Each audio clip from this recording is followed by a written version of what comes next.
ఉన్న బంగారాన్ని విడిపించి ఆ రోజు ఆన్లైన్ రేటుకే మేము కొంటాం. Sharma gold company. నమస్కారం అండి, నేను గీతాంజలి. ప్రస్తుతం మనం హైదరాబాద్ లో ఉన్నటువంటి అవధాన సరస్వతి పీఠం దగ్గర ఉన్నాము. దేవి శరన్నవరాత్రుల్లో భాగంగా మూలా నక్షత్రం రోజున ఇక్కడ చాలా దివ్యమైన కార్యక్రమాలు జరుగుతాయి. ప్రత్యేకించి ఆలయంలో అమ్మవారి సమక్షంలోనే చిన్నపిల్లలు ఎవరైతే వస్తారో వారికి నాలుక పైన బీజాక్షరాలు రాస్తారనమాట. అంటే తద్వారా వాళ్ళకి జ్ఞానం ఇంకాస్త పెంపొందుతుంది, అమ్మవారి కృప కూడా ఉంటుందని అందరి భావన. అసలు ఈ కార్యక్రమం ఎప్పుడు చేస్తున్నారు? మూలా నక్షత్రం అసలు ఎన్నో తారీఖున వచ్చింది? ఆ రోజు విశిష్టత ఏంటి? ఈ కార్యక్రమం గురించి పూర్తి వివరాలు ఈ వీడియోలో నేను మీకు తెలియజేస్తాను. వివరించేందుకు ప్రస్తుతం మనతో పాటు ఉన్నారు మహాసహస్రావధాని బ్రహ్మశ్రీ డాక్టర్ మాడుగుల నాగఫణి శర్మ గురువు గారు. వారితో మాట్లాడి మరిన్ని విషయాలు తెలుసుకుందాం. గురుగారు నమస్కారం అండి. తల్లి ఆశీర్వచనమమ్మా. చాలా సంతోషం అండి మీతో మాట్లాడడం. ప్రత్యేకించి అవధాన సరస్వతి పీఠంలో మూలా నక్షత్రం రోజు ఎంతో విశేష కార్యక్రమాలు జరుగుతున్నాయి కదా, వీటి గురించి వివరించండి. అసలు ఆ రోజున జరిగేటువంటి కార్యక్రమాలు, ఈ దేవి శరన్నవరాత్రుల్లో మూలా నక్షత్రం ఎన్నో తారీఖున వచ్చిందండి ఈసారి? ఆదిక్షాంత విలాసలాలసతయాతాసాం తురీయాతుయా క్రోడీకృత్య జగత్రయం విజయతే వేదాది విద్యామయీ తాం వాచం మయి సంప్రసాదయ సుధా కల్లోల కోలాహల క్రీడా కర్ణన వర్ణనీయ కవితా సామ్రాజ్య సిద్ధిప్రదాం. కవితా సామ్రాజ్య సిద్ధిప్రద అయినటువంటి మహాసరస్వతీదేవి చరణారవిందములకు నమస్కరిస్తూ, అమ్మా, ఈ శరన్నవరాత్రాలలో మూలా నక్షత్రం అన్నది అత్యంత ప్రముఖమైనటువంటి సన్నివేశం. ఎందుకంటే మూలేన ఆవాహయేత్ దేవీం శ్రవణాంతే విసర్జయేత్ అన్నారు. 9 రోజులు అనుష్ఠానము పూజ చెయ్యలేని వాళ్ళు మూలా నక్షత్రము నాడు దేవతను ఆహ్వానించి శ్రవణ నక్షత్రముతో, అంటే 3 రోజుల తర్వాత ఆ శ్రవణ నక్షత్రములో మళ్ళీ దేవిని విసర్జనము చెయ్యాలి. ఆవాహనము విసర్జనము ఇలా జరగాలి, అమ్మవారికి ఉద్వాసన చెప్పాలి శ్రవణ నక్షత్రంలో అన్నారు. అందువల్ల మూలవు నీవు జగన్మూలవు నీవు అని చెప్పాను నేను. జగన్మూల మూల, ఈ మూలా నక్షత్రం అన్నది జగత్తుకు మూలం. ఎందుకు? సరస్వతి అంటే జ్ఞానమే మూలము. జ్ఞానము లేకపోతే ప్రపంచం ఏమీ లేదు. అందువల్ల మహాసరస్వతి, మహాకాళి, మహాలక్ష్మి, మహాసరస్వతి అన్నారు క్రమము. మహాకాళి పైన మహాలక్ష్మి, మహాలక్ష్మి పైన మహాసరస్వతి అన్నారు. అంటే జ్ఞానాదేవత కైవల్యం, జ్ఞానం వస్తేనే కైవల్యం వస్తుంది అన్నాడు.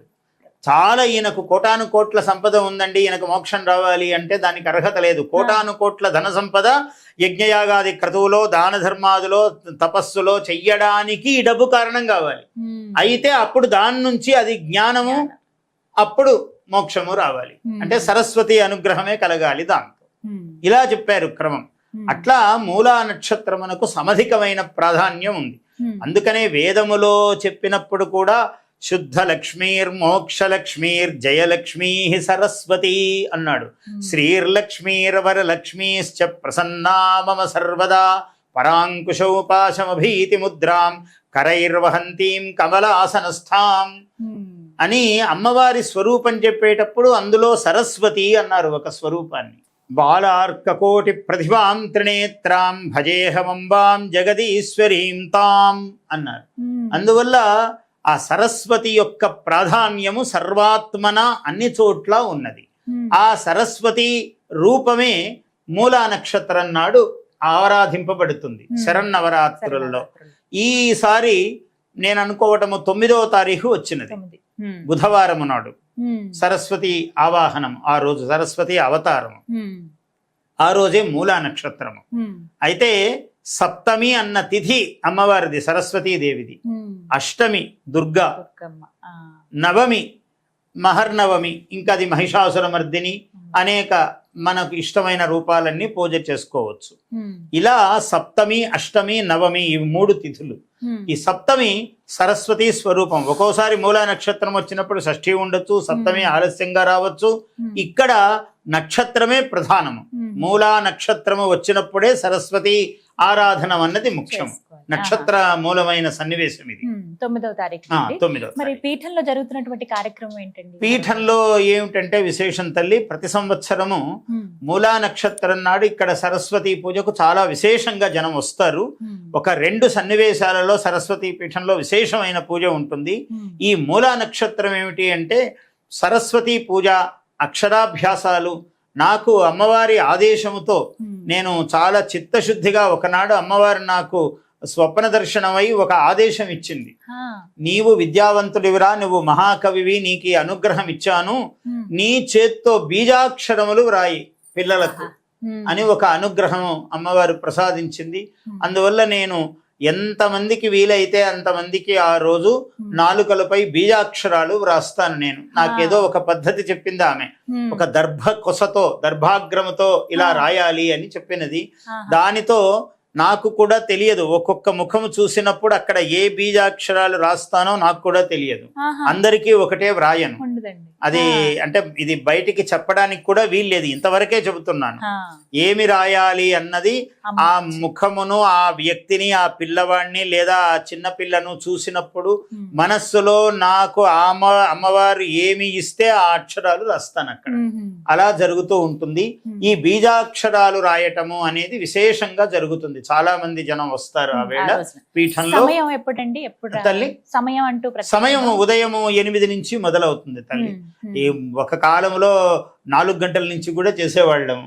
అయితే ఇవాళ జనము కూడా అనేక విధాలైన వ్యాపకాలలో పాపం ఆలస్యం అయిపోయి, మాది ఆలస్యం అయిపోయింది గురువు గారు అని ఇబ్బంది పడి ఇలా ఉంటాయని మా కార్యకర్తలందరూ కొంచెం సమయము సడలించి, సమయము రాత్రి ఎక్కువ పట్టినా పర్వాలేదు కానీ అది 8కి మొదలైతే బాగుంటుంది అని 8 గంటలకు నిర్ణయించారు. 8కి మొదలవుతుంది అంటే 7 నుంచి వస్తూనే ఉంటారు జనాలందరూ కూడా. అప్పటికి కూడా 7 నుంచి జనాలు వస్తూ ఉంటారు. 1 గంట 12:30 1 గంట దాకా జరుగుతుంది. మళ్ళీ మధ్యాహ్నంలో కొంచెము సమయము, మళ్ళీ సాయంకాలము, ఇలా జరుగుతుంది తల్లి. అది ఎక్కువగా బీజాక్షరాలు రాయటం అన్నది ప్రధానము. అంతే ప్రధానము అక్షరాభ్యాసాలు. ఈ 2 కార్యక్రమాలు మూలా నక్షత్రం నాడు, సరస్వతి పూజ నాడు. ఒకవైపు హోమము, పూజ అమ్మవారికి తెల్లవారుజాము నుంచి జరుగుతూనే ఉంటాయి. అవన్నీ ఆ క్రతువులన్నీ ఒకవైపు జరుగుతాయి. అమ్మవారికి అభిషేకము ఇవన్నీ. అంటే జనం వచ్చేటప్పటికి వాళ్లకు అభ్యంతరం లేకుండా బీజాక్షరాలు రాయడము అన్నాక వాళ్ళని కూర్చోబెట్టి నేను అభిషేకం చేస్తూ కూర్చుంటే హడావిడి పడుతూ ఉంటారు జనాలు. అందుకని వాళ్లకు ఇక్కడ జరిగేదానికి ఆ కారణాలతో సంబంధం లేదు. వాళ్ళు వచ్చినప్పుడు భక్తిగా విశేషంగా ఒక మంత్రం చెప్తాను. చాలా అమ్మవారి మంత్రాలు ఎన్నున్నాయో చాలా విశేషం తల్లి. ధీం ధీం ధీం ధారణాఖ్యే ధృతిమతి మతిదే ధృతిమతి నుతిభిః నామభిః కీర్తనీయే నిత్యే అనిత్యే సత్యే మునిగణనమితే నూతనే వై పురాణే పుణ్యే పుణ్యప్రవాహే హరిహర నమితే నిత్యశుద్ధే సువర్ణే మాతర్మాత్రార్ధతత్వే మతి మతి మతిదే మాధవ ప్రీతిమోదే.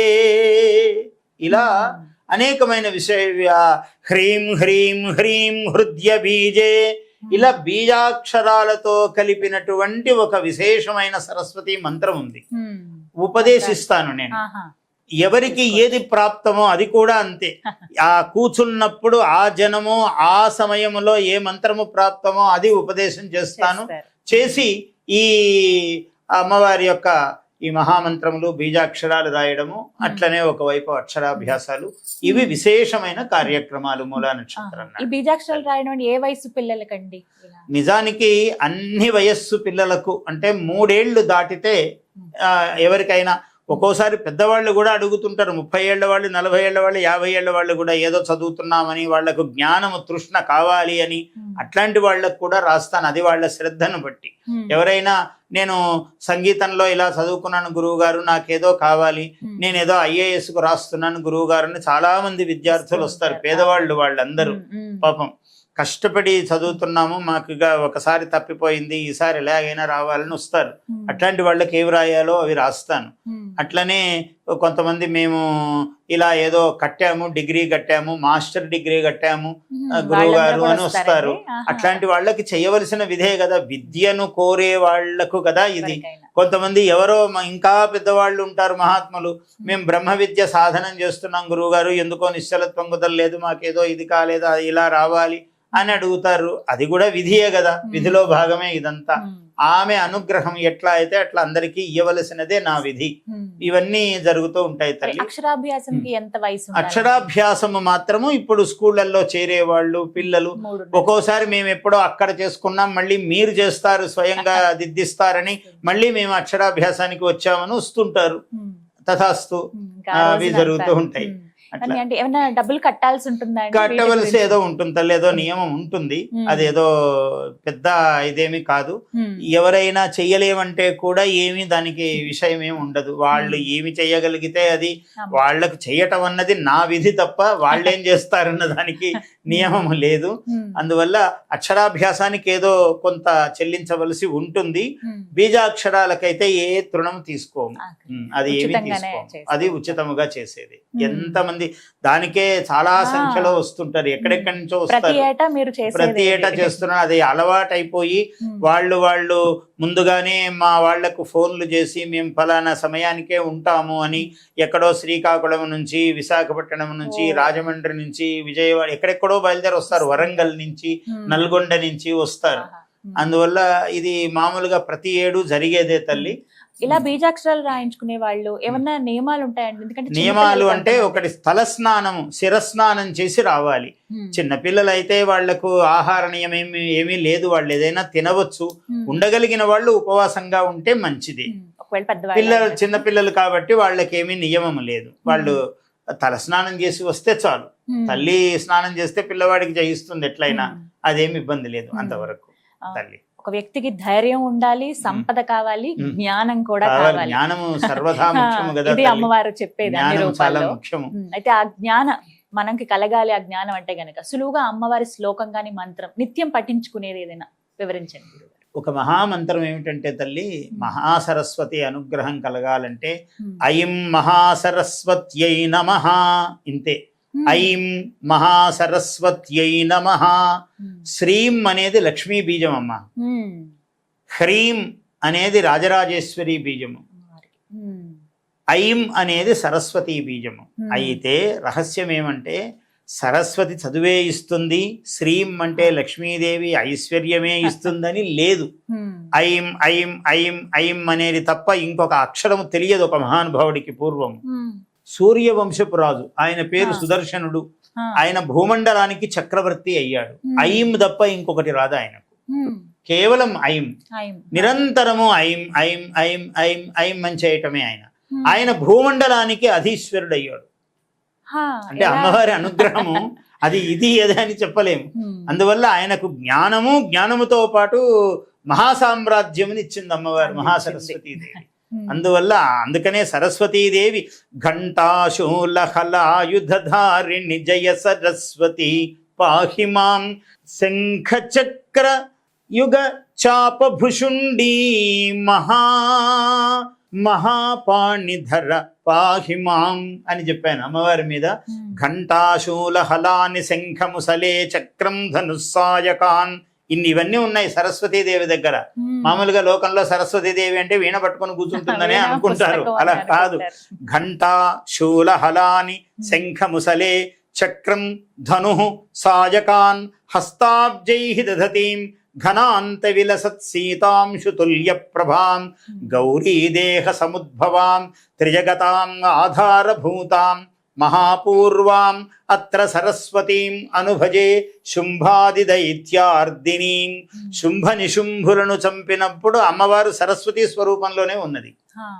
అందుకని అమ్మవారు చాలా విశేషమైనటువంటి తల్లి. అందుకని ఆ ఘంటా శూలము, ఘంటేన ఘంటా స్వనేన నః పాహి చాపజ్యా నిస్వనేన చ అంటాడు సప్తశతిలో. ఈ ఘంటాస్వనముతో మమ్మల్ని రక్షించు తల్లి. ఘంటా శబ్దం వినపడితేనే రక్షణ, రాక్షసుల నుంచి దూరము, రాక్షసుల నుంచి రక్షిస్తుంది అమ్మవారు. చాపజ్యా నిస్వనేన చ, విల్లు ఇలా పట్టుకొని బాణం ఇలా లాగేటప్పుడు ఈ శబ్దం వస్తుంది. ఈ అల్లెత్రాడు కదలటం వల్ల ఆ శబ్దము చేత మమ్మల్ని రక్షించు అమ్మా అన్నారు. అంటే అమ్మవారి యొక్క ప్రతి అణువు రక్షణ హేతువే ఈ ప్రపంచంలో. అట్లా ఆమె పుస్తకమైన, వీణయైనా, చిలుకయైనా, అక్షమాలయైనా, ఏ స్వరూపమైన ఆమె ఘంట, శూలము, హలము, మడక అంటే నాగలి ఉన్నది ఆమె భుజం మీద, ఘంటా, శూల, హలాని, శంఖ, ముసలం ఉన్నది ఆమె దగ్గర, అంటే రోకలి ఆమె ఆయుధం. కాబట్టి చూడండి, ఇవాళ కలియుగంలో అమ్మవార్లు గృహిణుల దగ్గర ఏమేమి ఆయుధాలు ఉన్నాయో అన్ని అమ్మవారి దగ్గర ఉన్నవే అవన్నీ కూడా. అందువల్ల సర్వశక్తి స్వరూపిణి, సర్వానందమయ చక్ర స్వామిని అమ్మవారు. ఆమె దయ కలిగితే కానిదంటూ భూమండలంలో ఏమున్నది. అందువల్ల మీరు సులభంగా అడిగితే ఐం మహాసరస్వత్యై నమః అది. అలాగే కలమంజుల వాగనుమిత గళ పంజర గత శుకగ్రహ ఔత్కంఠ్యాత్ అంబరదనాంబరం తే బింబ ఫలం శంబరారిణాన్యస్తం. ఇది చాలా గొప్ప మంత్రం. ఈ మంత్రం ఏమిటంటే, మూక కవి అని ఒక ఆయన, మూగవాడు ఆయన పుట్టుకతో. అయితే కంచి కామాక్షిదేవి సన్నిధిలో కంచిలో ఉన్నాడు ఆ పిల్లవాడు. ఉంటే తల్లిదండ్రులు కూడా అనాదరంగా చూస్తున్నారు, వీడు మూగ పిల్లవాడు అని. సమాజం అంతా తిరస్కరిస్తున్నది. ఆ పిల్లవాడికి దుఃఖం వచ్చి ఆ కంచి కామాక్షిదేవి సన్నిధిలో కూర్చున్నాడు దుఃఖిస్తూ. అమ్మవారికి మధ్యాహ్నం నైవేద్యం అయిపోయి తాంబూల చర్వణం చేశారు. తాంబూలం సమర్పయామి చేశారు అమ్మవారికి. చేస్తే అమ్మవారు తాంబూల చర్వణం చేస్తూ విలాసంగా ప్రాంగణంలో తిరుగుతుంటే వీడిని చూసింది. అయ్యో పిల్లవాడే ఇలా దుఃఖిస్తున్నాడు అని అమ్మవారికి కరుణ పొంగి ఆ నములుతున్న తాంబూల లేశాన్ని, మామూలుగా తల్లులు నములుతున్నప్పుడు పిల్లలకి ఇస్తారు కొంచెం, అట్లా నా నములుతున్నది తీసి కొంచెం వాడి నాలుకకు తగిలించింది. వాడికి అంతే, వాడు మహానుభావుడు అయిపోయాడు. మూగతనము పోవడము, మాట రావటము మాత్రమే కాక మహాకవిత్వం వెలువడింది ఆయన నోటి నుంచి. 500 శ్లోకాలు, మహాద్భుతమైన శ్లోకాలు చెప్పాడు. ఇది 40 ఏళ్ల క్రితం, నేను 35-40 ఏళ్ళు అయింటుంది, రికార్డు చేశాను నేను, జనానికి అందరికీ అందాలి అని. నేను తిరుపతిలో చదువుకోవటం వల్ల నాకు ఈ సంప్రదాయాలన్నీ తెలుసు. నాకు మహాత్ములు అందరూ పెద్దవాళ్ళు చెప్పారు. చెప్పడంతో ఈ ఆర్యా శతకం అని ఉంది, అందులో ఆ మొట్టమొదటి అమ్మవారి యొక్క వైభవాన్ని వర్ణించాడు. మొదట పాదారవింద శతకం అన్నాడు. అమ్మవారి పాదాలను చూసి 100 శ్లోకాలు చెప్పాడు. అమృతాయమానమైన కవిత్వము. అటువంటి కవిత్వము మానవ మాత్రుని ఇంకొకటి చెప్పడానికి వీలు కాదు. అటువంటి కవిత్వం అది. మంత్రములు అవి ఆయన పాదాలకు పాదారవింద శతకం అని చెప్పాడు. ఆమె పెదవులు చూసి మందస్మిత శతకం అని 100 శ్లోకాలు చెప్పాడు. ఆమె చూపులను, కన్నులను చూసి కటాక్ష శతకం అని చెప్పాడు. అమ్మవారి యొక్క వైభవాన్ని పాండిత్య శతకం అన్నాడు, ఆర్యా శతకం. ఇట్లా 500 మహామంత్రములు ఆయన మళ్ళీ కంచి జగద్గురు పీఠమునకు ఆయన జగద్గురు అయ్యారు. ఆయన కంచి పీఠమునకు. అట్లా ఆమె అనుగ్రహం అంత గొప్పది. అందులో ఈ మంత్రం ఒకటి ఇప్పుడు నేను చెప్పింది. కలమంజుల వాగనుమిత గళ పంజరగత శుకగ్రహ ఔత్కంఠ్యాత్ అంబరదనాంబరం తే బింబ ఫలం శంబరారిణాన్యస్తం. ఇది ఈ మంత్రం చదవటం వల్ల ఏమిటంటే, పిల్లలకు వినడము, చదవటము, పసిపిల్లల్లో ఏ అంతర్గతమైన శక్తి ఉందో అది ఉద్బుద్ధమై బయటికి వచ్చి వారు ఆయా రంగములో ప్రకాశిస్తారు. దానికి ఇది మూలకందమైన మంత్రం. ఇది దీన్ని ఆర్యా శతకం అంటారు. ఆర్య అంటే అమ్మవారు. ఆర్యా దాక్షాయణీ చైవ కౌమారి వైష్ణు అని చెప్పాడు. కాబట్టి ఆర్యా దాక్షాయణీ చైవ గిరిజా మేనకాత్మజ. అమ్మవారు పార్వతీదేవికి నామాలు ఇవన్నీ కూడా. అయితే ఆర్య అనేది ఒక అర్థం అమ్మవారు. ఆర్య అంటే ఒక వృత్తం సంస్కృతంలో. తెలుగులో కందపద్యం లాగా ఉంటుంది. ఒక మాత్ర, ఒక దీర్ఘ మాత్ర భేదం ఉంటుంది దానికి దీనికి. అట్లా ఆర్య వృత్తం ఛందస్సు, అందులో చెప్పారు ఇవన్నీ. ఇట్లా ఇది చాలా మహామంత్రము. ఇవి సులభంగా అందరూ చదువుకోదగినవి తల్లి. ఇంకా సులభంగా అంటే చిన్న పిల్లలు కూడా అమ్మవారిని స్మరించుకునే విధంగా ఐం తల్లి. చిన్న పిల్లలకి ఏమిటంటే, నేనేమంటానంటే, మన ఇప్పుడు పిల్లలు ఎవ్వరూ పలకలేక ఏమీ లేరు తల్లి. ఐం ఐం పలికించవచ్చు, ఒక్కటే చాలు బీజాక్షరం. లేదు సరస్వతి నమస్తుభ్యం అందరూ మర్చిపోయారు ఈ రోజుల్లో. సరస్వతి నమస్తుభ్యం వరదే కామరూపిణి విద్యారంభం కరిష్యామి సిద్ధిర్భవతు మే సదా పద్మపత్ర విశాలాక్షి పద్మకేసరవర్ణిని నిత్యం పద్మాలయే దేవి సామాం పాతు సరస్వతి. ఇది చెప్పొచ్చు. తల్లి నిన్ను దలంచి పుస్తకము చేతన్ భూనితిన్ నీవు నా ఉల్లంబందున నిల్చి జృంభణముగాన్ ఉక్తుల్ సుశబ్దంబుశోభిల్లన్ పల్కుము నాదు వాక్కులను సంప్రీతిన్ జగన్మోహిని ఫుల్లాబ్జాక్షి సరస్వతి భగవతి పూర్ణేందు బింబాననా. ఎంత గొప్ప పద్యాలు తల్లి ఇవన్నీ మర్చిపోయాము. ఏమన్నారు? జగన్మోహిని అన్నారు. వాడు విద్యావంతుడైతే జగత్తును మోహింపజేస్తాడు అన్నాడు. అంటే వాడికి అంత శక్తి వస్తుందని. అందువల్ల ఇవన్నీ పిల్లలకు చెప్పినవన్నీ కూడా చక్కగా రాసుకుంటే హాయిగా తల్లి ఇవన్నీ కూడా చదువుకోవచ్చు. మరీ పలకలేని చిన్న పిల్లలు ఐం ఐం ఐం చెప్తారు. శ్రవణ గ్రహణ ధారణ పటుర్ బాలహ అన్నారు. పిల్లలు గ్రహణము ధారణము దానికి చాలా శక్తి ఉంటుంది వాళ్ళకు. ఊరికే చెవిలో ఐం ఐం ఐం అని మోగుతోంది అనుకోండి. ఇప్పుడు ఇట్లాంటి ఇవన్నీ కూడా నా అవధాన సరస్వతి పీఠం దాంట్లో యూట్యూబ్ దాంట్లో అన్ని దొరుకుతాయి. ఈ మంత్రాలు ఇప్పుడు నేను మీ ఛానల్లోనే చెప్పాను. ఇవి కూడా తీసుకోవచ్చు. ఇట్లాగే ఒకసారి మళ్ళీ మళ్ళీ విని మీరు వాటిల్లో కూడా పెడతారు. అలా 1-2 సార్లు విని తీసుకోవచ్చు. ఇవన్నీ పెట్టడం ఏమిటంటే పిల్లలకు చిన్న వయస్సు నుంచి ఈ సంస్కారం రావాలి. ప్రతి నోటికి పద్యాలు అని నేను ఒక ఇది పెట్టి చాలా కాలం పిల్లలకు పద్యాలు ఎప్పటి నుంచో నేర్పిస్తున్నాను. ఇప్పుడు నా దగ్గర అవధాన పీఠంలో చాలా మంది 100ల మంది పిల్లలకు రోజు సన్నివేశమై పద్యాలు నేర్చుకుంటున్నారు. ఇవి ఇట్లా పద్యము ప్రతిదీ రావాలి. మన తెలుగు భాషకు వరమే పద్యమే మంత్రము, అదే శ్లోకము. అందువల్ల ఇవన్నీ రావాల్సిందే తల్లి పిల్లలకు. ఏ వయస్సు వాళ్ళకు తగినట్టు ఆ వయస్సు వాళ్ళు నేర్చుకోవాలి. కానీ చాలా ఏమీ లేదు. కాళిదాసు ధారానగరంలో వెళుతున్నాడట. నేను ఎక్కడ పాఠశాలలకు వెళ్ళినా ఇవన్నీ చెప్తూ ఉంటాను.